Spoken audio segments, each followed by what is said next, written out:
So, with the stock market crashing on levels we haven't seen in quite a while, partisan hack slash GOP robot. Seriously, I don't think he's a real person. I think he's a robot created by the GOP. Sean Hannity went on his radio show, which I still don't know how it's still on the air, honestly. Radio in general is struggling. However, he said this.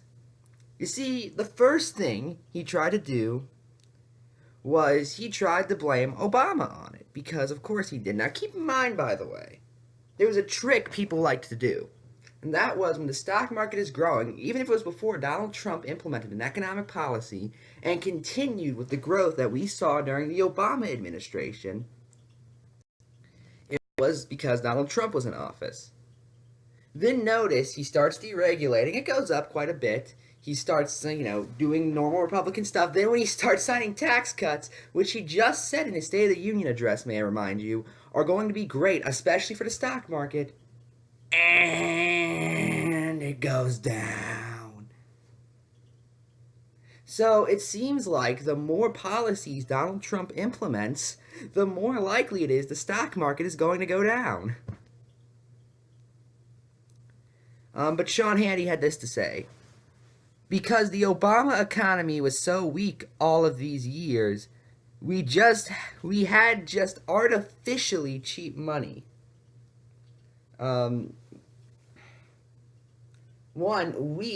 had the worst economy during the Great Depression and turned it into a mildly successful one. If you're going to use the stock market, again, it was steadily growing throughout the entire Obama administration. The only two times where it took major sinks were during Greece's crisis in 2011 and during Brexit in, I believe, 2016. Either 2015 or 2016, I forget which one it was. Neither of which were Obama's fault. What were you expecting him to do? We were expecting him to go over to Greece and personally start making policies for them? Were you expecting him to go over to the UK and personally stop Brexit? Oh, wait, no, it's his fault because he's a Democrat. Ignore the fact, by the way, that Brexit, which was the major stock market loss during the Obama administration, was promoted almost exclusively by the conservative UKIP party, who I guarantee you, if you go issue by issue, Sean agrees with on pretty much everything.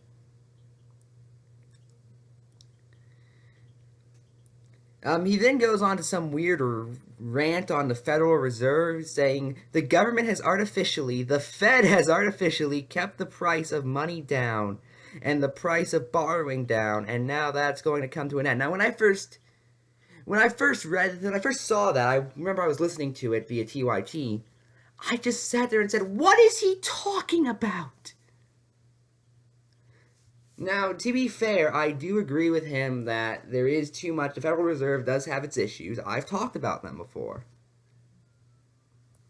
That's what he meant when he said that keeping the price of money artificially down. Would you prefer inflation occur, Sean? Oh, wait, that would also be Obama's fault, wouldn't it? But then, this is my favorite part. In many ways, it's a sign of strength of the economy more than anything else. So wait. The stock market crash was Obama's fault, but at the same time, it's a good thing. So therefore, Sean Hannity just gave credit to Barack Obama. I won't lie, I never thought I was going to see that in my life. It's just the partisan nature he goes through is so hilarious sometimes. It's, okay, so the stock market crash is Obama's fault, but it's also a good thing. He's trying to combine right-wing talking points, and it's just nonsense. But anyway, that's it. I'm Ephrom, and good night.